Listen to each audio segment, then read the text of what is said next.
परमहंसः स्वादितचरणकमलचिन्मकरन्दाया भक्तजनमानसनिवासाय श्रीरामचन्द्राय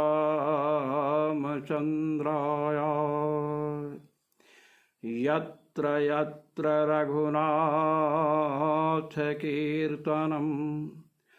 तत्र तत्र कृतमस्तकाञ्जलिं बाष्पवारि परिपूर्णलोचनं मारुतिं नमत राक्षसान्तकम्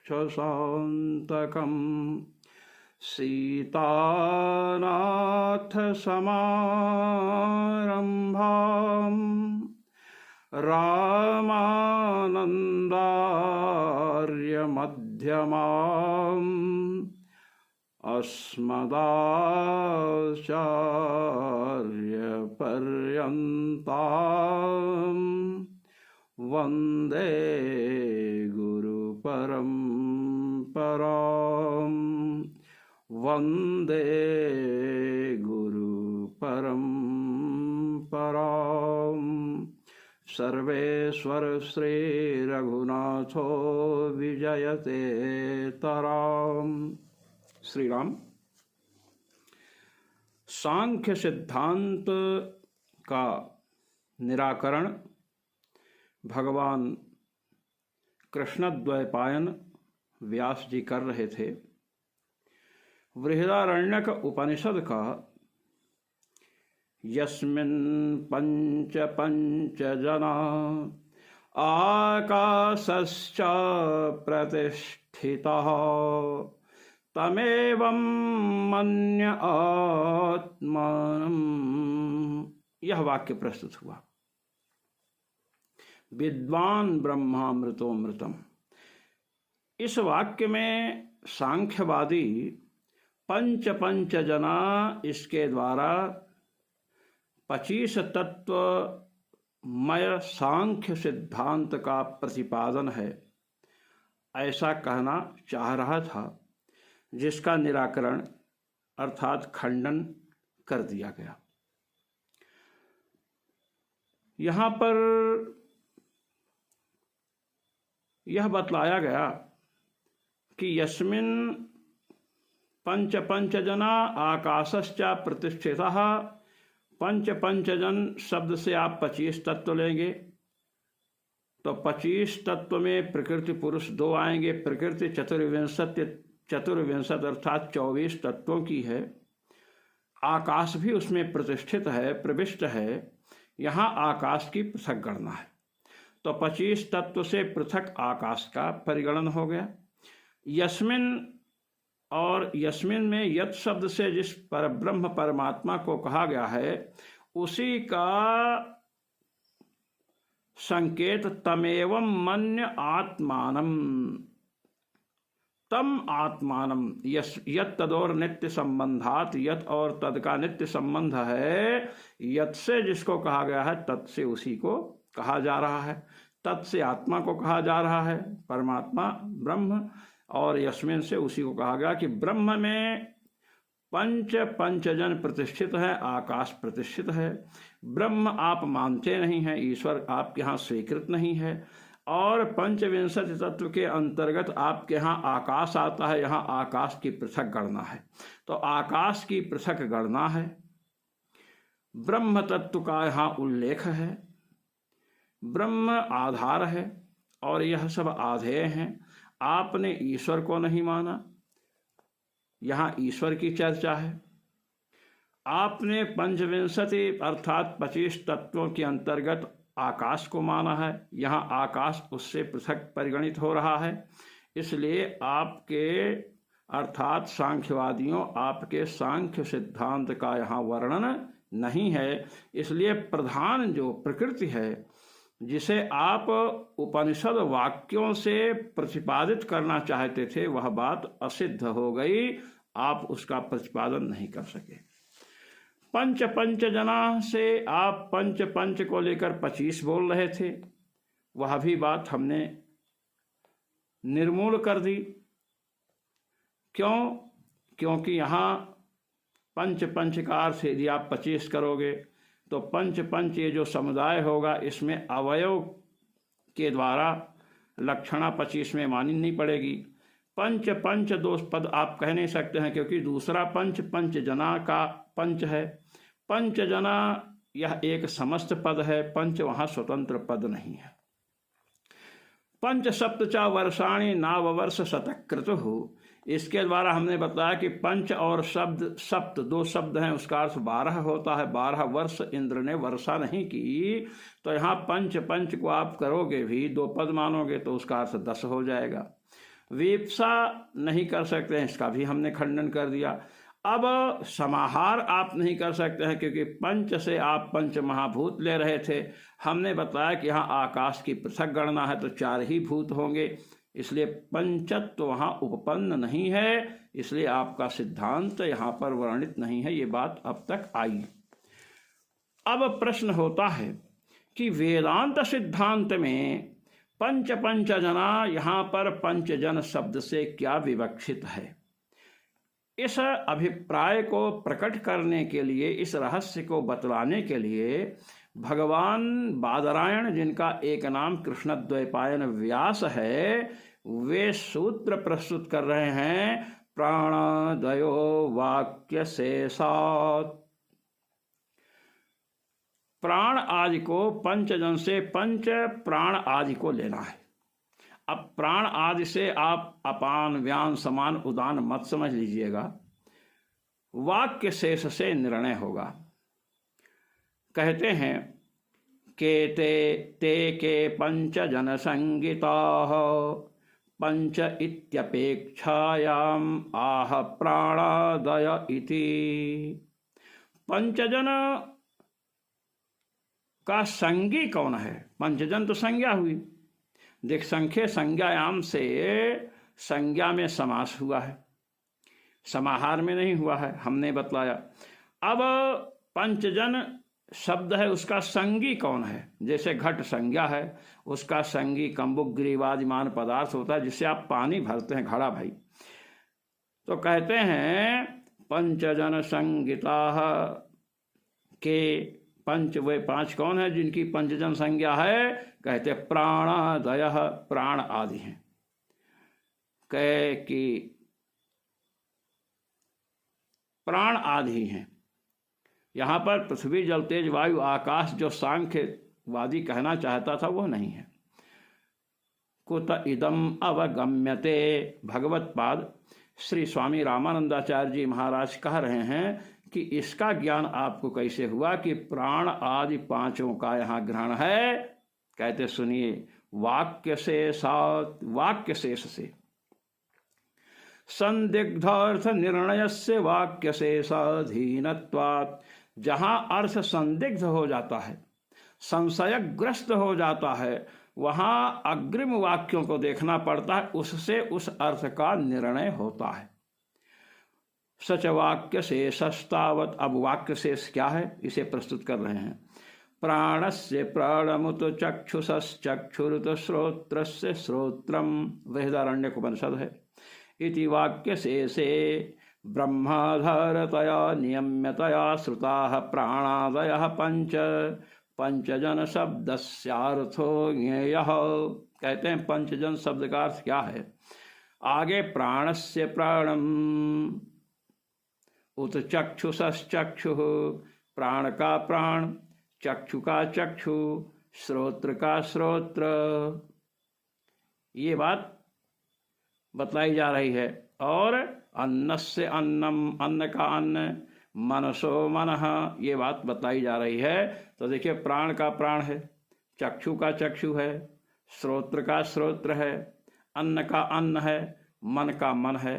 तो प्राण आदि में है ना, प्राण आदौ ऐसाम ते प्राणादय। प्राण हो आदि माने आरंभ में, जहाँ नामोल्लेख हुआ 5 का, वहाँ प्राण शब्द का पहले उल्लेख है। प्राणस्य प्राणम, तो प्राण, चक्षु, श्रोत्र, अन्न और मन, ये 5 जो हैं इनकी पंचजन संज्ञा है। नान्यः, इनसे अतिरिक्त जो सांख्यवादी कह रहे थे पृथ्वी जल तेज वायु आकाश का ग्रहण है वह यहाँ गृहीत नहीं है। वाक्य शेष से निर्णय हुआ। सांख्यवादियों के यहाँ पृथ्वी जल तेज वायु आकाश का पंचजन शब्द से इसलिए भी ग्रहण नहीं हो सकता है क्योंकि वहाँ आकाश का पृथक उल्लेख है। जब आकाश का पृथक उल्लेख हुआ तो चार ही तो ग्रहण कर पाओगे, तो पंचजन कैसे होगा। अच्छा, अब कह रहे हैं माध्यम दिन शाखायाम पंच जन मंत्रांतर पंच जना मंत्रानंतर मंत्रे। माध्यम दिन शाखा, देखिए दो शाखा है, माध्यम दिन शाखा, कारण शाखा। तो माध्यम दिन लोगों की जो शाखा वहाँ पंच जना, इस मंत्र के बाद में क्या पाठ है। प्राणस्य प्राणमुत चक्षुषश्चक्षुरुत श्रोत्रस्य श्रोत्रमुतान्नस्य अन्नम मनसो ये मनो विदुः इति वाक्य शेषे श्रूयमाणान। इस वाक्य शेष में श्रूयमाण सुनाई कौन दे रहे हैं। कहते प्राण, चक्षु, श्रोत्र और अन्न और मन, ये इमानि पंचैव पंचजन शब्देन उक्तानि, ये पांच ही पंचजन शब्द से कहे गए हैं। इसलिए पंचजन शब्द का अर्थ पृथ्वी जल तेज वायु आकाश जो सांख्यवादी कह रहे हैं वो नहीं है, अपितु वाक्य शेष से निर्णय हुआ प्राण, चक्षु, श्रोत्र, अन्न और मन, ये पांच वस्तुएं पंच जन हैं। कह अन्न का क्या अर्थ करते हो भाई। कहते हैं तत्र अद्यते अनेन इति अन्नम, इति अन्न शब्देन रसनेन्द्रियम उच्यते। कह जिससे खाया जाए, जिससे भोजन का आस्वादन आप करते हैं। रसनेन्द्रिय के द्वारा ही ना देखते हैं खट्टा है, मीठा है, तीता है, स्वाद का आस्वादन करते हैं। तो अन्न शब्द से रसनेन्द्रिय गृहीत हुई। आगे ये बात बताएंगे कि प्राण शब्द से स्पर्श इंद्रिय का ग्रहण है, श्रोत्र से श्रोत्रेंद्रिय का ग्रहण है ही, चक्षु से चक्षुरेंद्रिय का ग्रहण है, अन्न से घ्राणेन्द्रिय का ग्रहण है और मन, इनका ग्रहण है। आगे चर्चा आ रही है। तो पांच पंचजन से किसको लिए। प्राण, चक्षु, श्रोत्र, रसनेन्द्रिय और मन, ये पंचजन शब्द हैं। यस्मिन मान जिस ब्रह्म में पंच, ये पांचों इंद्रियां और मन, पांचों इंद्रियां प्राण, श्रोत्र, चक्षु, चक्षु माने नेत्र, रसनेन्द्रिय और मन, ये पांच पंचजन शब्द वाच्य हैं। ये किसमें प्रतिष्ठित हैं। ब्रह्म में। और आकाश भी ब्रह्म में प्रतिष्ठित है। ऐसे परमात्मा को हमें जानना चाहिए। वैसे तो संपूर्ण विश्व उसमें प्रतिष्ठित है, लेकिन जो चर्चा चल रही है उसका यह अभिप्राय है। अब एक शंका कर रहे हैं। क्या कहते हैं। आपने माध्यन्दिन शाखा की जो बृहदारण्यक उपनिषद है उसमें आपने बताया पंचजन शब्द से प्राण, चक्षु, श्रोत्र, रसनेन्द्रिय और मन लिया गया। ठीक है, किंतु एक शंका है। ननु काण्वानां माध्यन्दिनानां च शाखायां यस्मिन् पंचजना आकाशश्च प्रतिष्ठितः इत्ययं मंत्रः समानः श्रूयते। शंका पक्ष में शंकालु शंका कर रहा है कि भाई चाहे माध्यन्दिन शाखा की बृहदारण्यक हो, चाहे काण्ड शाखा की बृहदारण्यक हो, काण्ड लोगों की हो, दोनों में यस्मिन पंचजना आकाशश्चा प्रतिष्ठितः, यह मंत्र समान रूप से श्रूयमाण है, कोई अंतर नहीं है। किंतु आगे जब चलते हैं काण्वानाम वाक्य शेषे तु अन्नस्य पाठो न श्रूयते। काण्डों की जो बृहदारण्यक है उसके वाक्य शेष में अन्न शब्द का पाठ नहीं है। तो जब अन्न शब्द का पाठ नहीं है, प्राणस्य प्राणम उत चक्षुषश्चक्षुरुत श्रोत्रस्य श्रोत्रम, अब अन्नस्य अन्नम नहीं है, मनसो मनः। अब आप बताओ, चार ही न हुए, अन्न तो हाँ है, अन्न का पाठ है नहीं। तो पंचजन शब्द से माध्यन्दिन शाखा वालों के यहाँ प्राण, चक्षु, श्रोत्र, अन्न, अन्न माने रसनेन्द्रिय और मन, ये 5 तो हो जाएंगे पंचजन शब्द वाच्य। किंतु काण्व शाखा में अन्न शब्द का पाठ नहीं है, तो वहाँ प्राण, चक्षु, श्रोत्र, अन्न तो है नहीं, और मन, 4 ही न हुआ, तो वहाँ पंचजन शब्द का अर्थ कैसे लगेगा, यह प्रश्न किया। काण्वानां वाक्य शेषे तु अन्नस्य पाठो न श्रूयते, अन्न का पाठ ही वहाँ नहीं है।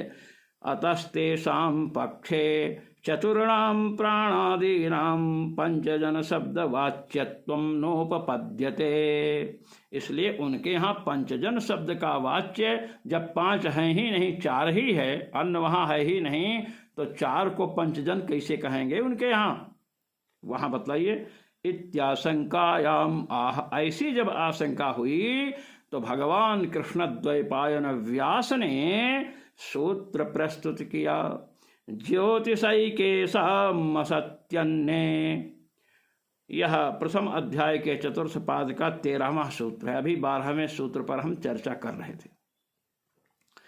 ज्योतिषा एकेशाम असति अन्य, कहते देखिए पंचजन शब्द से वहाँ 4 हैं, तो पंचजन कैसे होंगे, यही आप कह रहे हैं ना। कहे हाँ, कहे सुनिए।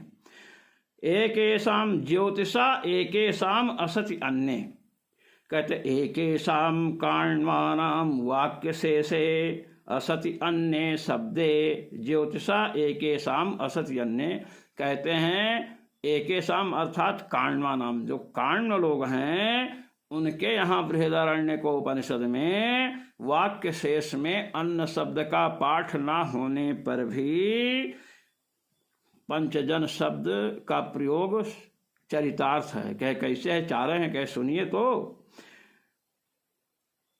वाक्योपक्रम गतेन, कहे वाक्य का जो उपक्रम हुआ है, जो ब्रह्म तत्व की जो चर्चा हुई है, जो उपक्रम किया, भाई उपक्रम करेंगे, उपसंहार करेंगे, आरंभ जो हुआ है, कहते हैं तद्देवा ज्योतिषाम ज्योति, तद्देवा ज्योतिषाम ज्योति आयुर्होपासते मृतम, ये वाक्य तद्देवा, देवता लोग, ज्योतिषाम ज्योति, जो ज्योतियों का भी ज्योति है, उस अविनाशी तत्व की उपासना करते हैं, ये उपक्रम है। तो ज्योतियों का ज्योति कहा गया, जैसे यहाँ प्राणस्य प्राणम, चक्षुषा चक्षु, प्राण का प्राण है, चक्षु का चक्षु है, श्रोत्र का श्रोत्र है, अन्न का अन्न है, मन का मन है, बतलाया गया ना। वैसे वहाँ ज्योतिषाम ज्योति, ज्योतियों का भी ज्योति है, ये बतलाया गया। कह रहे हैं इति ज्योतिषा पंच संख्या पूरणीया, पंच संख्या की पूर्ति हो जाएगी। प्राणस्य प्राणम है ही, और चक्षुषा चक्षु, प्राण का प्राण है, चक्षु का चक्षु है, श्रोत्र का श्रोत्र है, मन का मन है। अब आप कहे 5वां नहीं है, वहाँ कहते हैं तद्देवा ज्योतिषाम ज्योति, ज्योति का भी ज्योति है, ये वहाँ बतलाया गया है। तो ज्योति का ज्योति है, तो ज्योति शब्द से पंच संख्या की पूर्ति हो जाएगी, अर्थात पंचजन कौन होंगे, प्राण, चक्षु, श्रोत्र, ज्योति और मन, तो पंचजन तो वहाँ भी हो जाएंगे। ज्योतिष शब्द से संख्या की पूर्ति हो जाएगी, ये बतलाया। अब यहाँ पर एक शंका होती है, ये जो शंका है, इस शंका को भगवत्पाद श्री शंकराचार्य महाराज ने अपने शांकर भाष्य में उठाया है। प्रश्न यह है कि ज्योतिष शब्द से आप पंचत्व संख्या की पूर्ति कर रहे हैं, तो वह पाठ केवल काण्व शाखा वालों के यहीं थोड़ो है, वह पाठ तो बृहदारण्यक जो माध्यन्दिन शाखा वाले हैं उनके यहाँ भी है। तो वहाँ ज्योतिष शब्द को आपने लिया और यहाँ भी है, वहाँ केवल संख्या पूर्ति करने के लिए, पंचजन संख्या की उपपत्ति के लिए आपने ज्योतिष शब्द को लिया है। यही ना बात सिद्ध हुई, वस्तुतः तो नहीं है ना, क्यों लिया? ये कहना, देखिए कहते हैं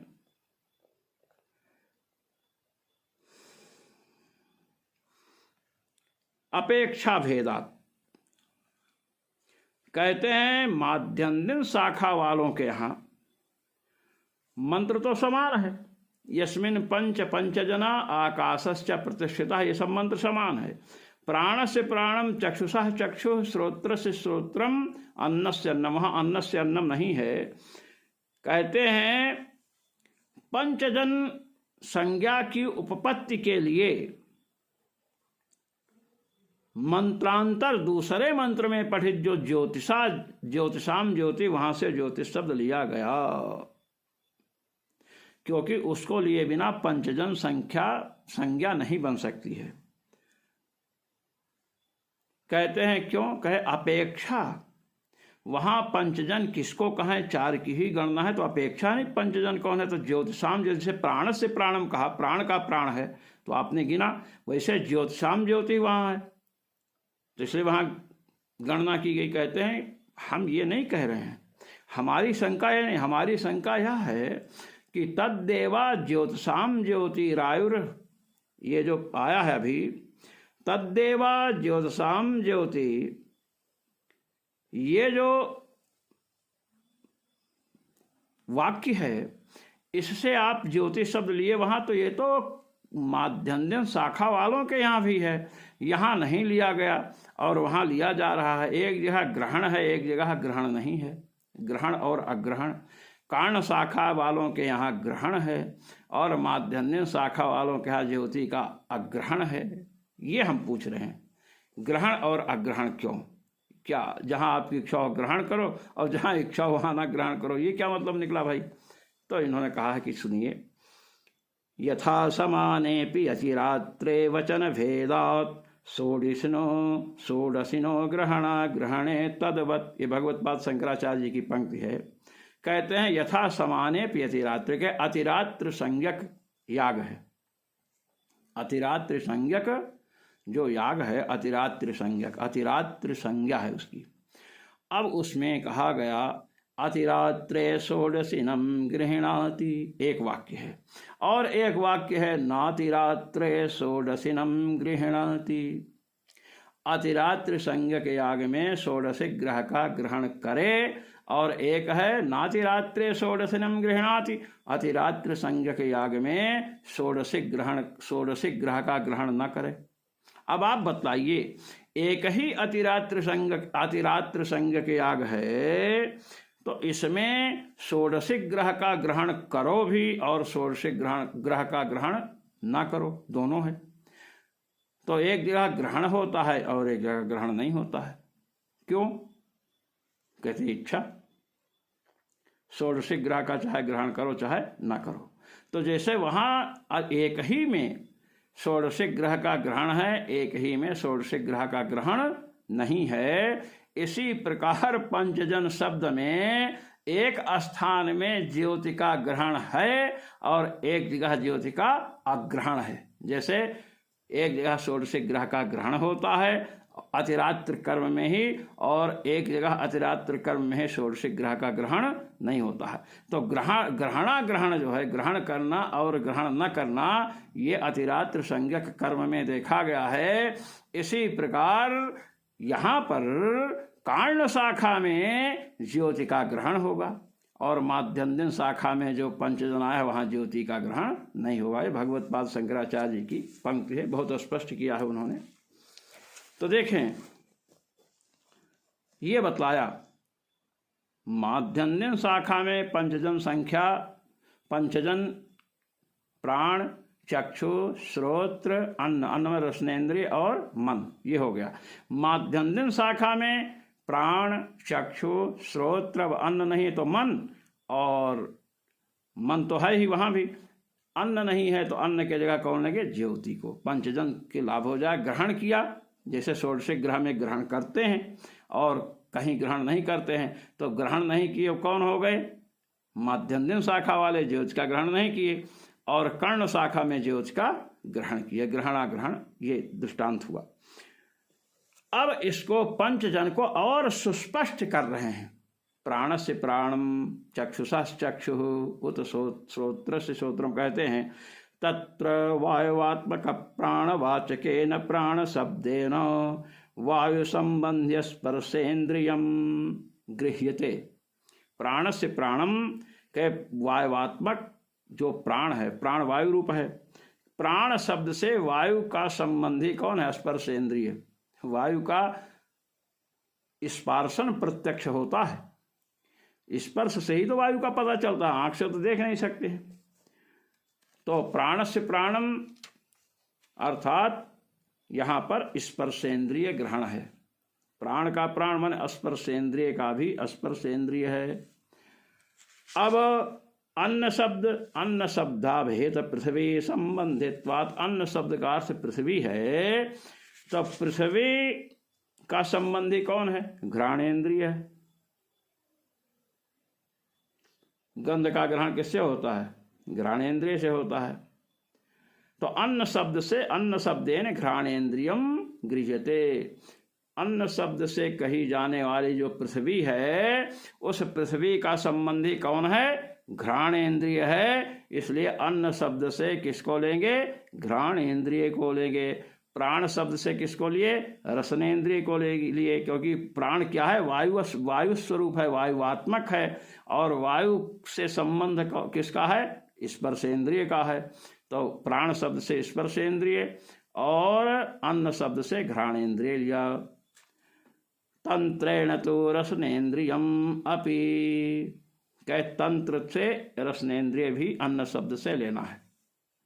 कह कैसे?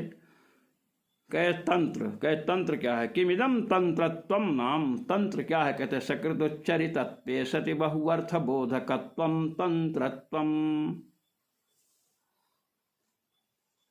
एक बार उच्चरित हो और अनेक अर्थ का बोधक हो उसे तंत्र कहते हैं। जो सिद्धांत कौमुदी पढ़े होंगे, संज्ञा प्रकरण इत्यादि, उनको इसका ज्ञान होगा। हर्षग्रहणम अतंत्रम। अब देखिए, तंत्र का यह भी अर्थ है सकृत उच्चरितत्वे सति बहुअर्थ बोधकत्वम तंत्रत्वम। सकृत उच्चरित हो, अनेक अर्थ का बोधक हो। रसनेन्द्रियम, अन्न शब्द से घ्राणेन्द्रिय अभी बतलाएगा। अन्न शब्द पृथ्वी का वाचक है, और पृथ्वी का संबंध किससे? घ्राणेन्द्रिय से। पृथ्वी में गंध है, गंध का ग्रहण किससे होता है? घ्राणेन्द्रिय से। यही होती है घ्राणेन्द्रिय, नासिका के अग्रभाग में। किसी को विश्वास न हो तो इतना काट करके देखना, तो सूंघने से कुछ पता नहीं चलेगा। अब आप कहें कि कौन काटेगा इसको? अच्छा देखिए, रसनेन्द्रिय है, रसना के अग्रभाग में है यहाँ, इसको आप चेक कीजिए। इसको ऊपर पकड़ लीजिए और बीच में पेड़ा या चीनी कुछ रखिए। जब तक उसका संपर्क अग्रभाग से जिह्वा के नहीं होगा, तब तक मीठा है कैसे है पता नहीं चलेगा। इसको तो देख सकते हैं। तो कह तंत्रेण तो रसनेन्द्रियम, अन्न शब्द से ही रसनेन्द्रिय का भी ग्रहण है। कहते हैं अन्न शब्द पृथ्वी का वाचक है, पृथ्वी का संबंध घ्राणेन्द्रिय से है, क्योंकि पृथ्वी के गंध का ग्रहण घ्राणेन्द्रिय से होगा। अब रसनेन्द्रिय का अन्न शब्द से कैसे आप ग्रहण कर रहे हो? कहे तंत्र से। एक बार उच्चरित है, अनेक अर्थ का बोधक है। कहे कैसे? कहे अद्यते अनेन इति अन्नम, जिससे खाया जाए। बताइए, भोजन करते हैं तो रसनेन्द्रिय का प्रयोग करते हैं कि नहीं?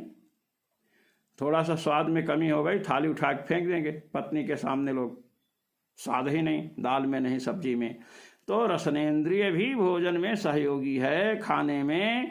इसलिए अद्यते अनेन इति अन्नम, अन्न शब्देन रसनेन्द्रिय ग्राह्यत्वोपपत्ते है, गाह्योत्तोपपत्ते कहते हैं। रसनेन्द्रिय भी अन्न शब्द से ली जाएगी। तो अन्न शब्द से दो का ग्रहण हुआ, एक तो घ्राणेन्द्रिय का, एक रसनेन्द्रिय का। तदेवं स्पर्शेन्द्रियस्य घ्राण रसनयोरन्यतरस्य च प्राणान्नयोः अंतर्गतत्वग्रहणेन। अब कहे देखिए, इस प्रकार स्पर्शेन्द्रिय का ग्रहण किससे हुआ? प्राण शब्द से। प्राण वायुवात्मक है, उसका संबंध किससे है? स्पर्शेन्द्रिय से है। और घ्राण और रसना, इन दोनों में घ्राण रसनयोः, घ्राण रसना का, घ्राणेन्द्रिय और रसनेन्द्रिय का ग्रहण किससे हुआ? अन्न शब्द से। क्योंकि अद्यते अनेन इति अन्नम, जिससे खाया जाए। अब भोजन करेंगे। सुगंध आ रही घी की, ओह क्या गोघृत पड़ा है दाल में, सुगंध आ रही है। देखो भोजन जो जितने व्यंजन है ना, व्यंजनों का राजा किसको बताया गया है? हलवा, मालपुआ और खीर को नहीं, रसमलाई को नहीं, दाल को बताया गया है। व्यंजनों का राजा कौन है? दाल है। भोजन लोग कर रहे थे, खीर पूड़ी हलवा फलुआ सब चल रहा था, मालपुआ।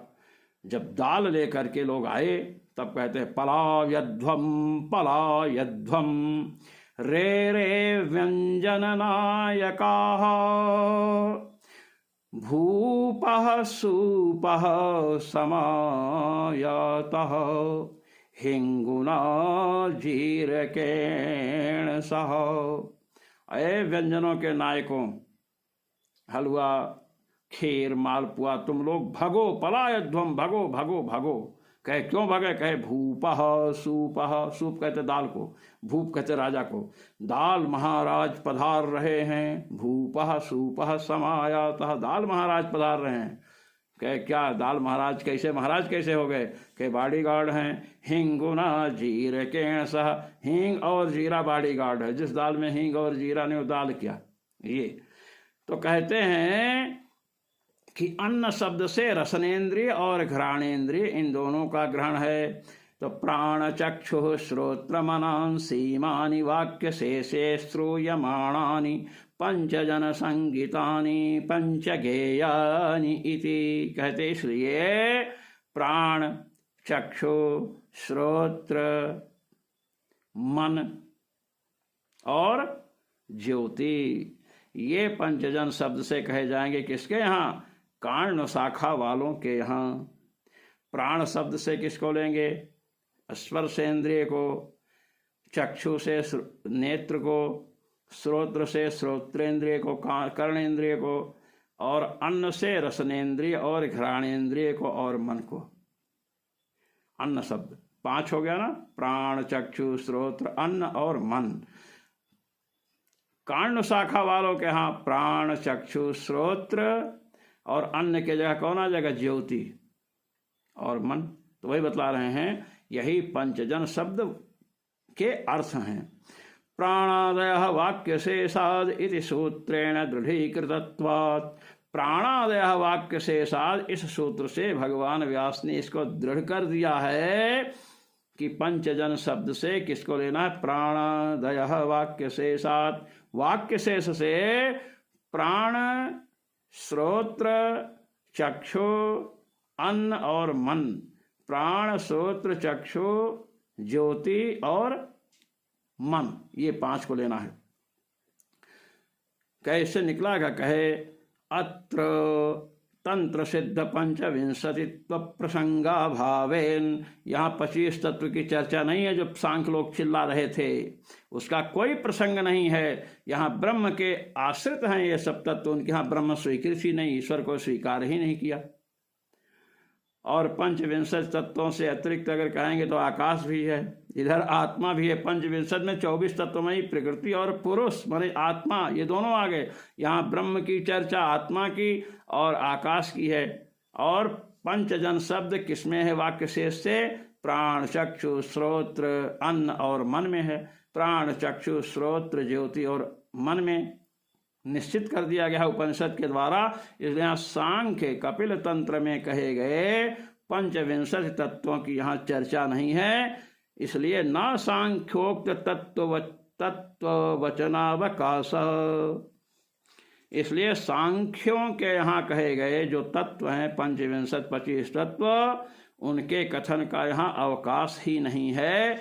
इति सिद्धम, कहे ये बात सिद्ध हुई। इसलिए ईक्षतेर न शब्दम, इस सूत्र के द्वारा जो पहले बतलाया गया था कि जगत की सृष्टि करने वाले भगवान हैं, परमात्मा है, परब्रह्म है, तो सांख्यों ने कहा नहीं, प्रधान है। कहे कि ना शब्दम अशब्दम, माने उपनिषद वेदांत के शब्दों से प्रतिपाद्य, वेद के शब्दों से प्रतिपाद्य प्रधान आपका नहीं है।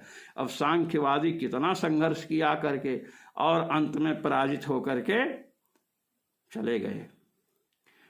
ओम पूर्णमदः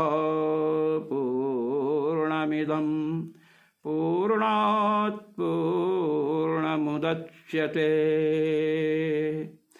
पूर्णस्य पूर्णमादाय पूर्णमेवावशिष्यते। ओम शांति शांति शांति।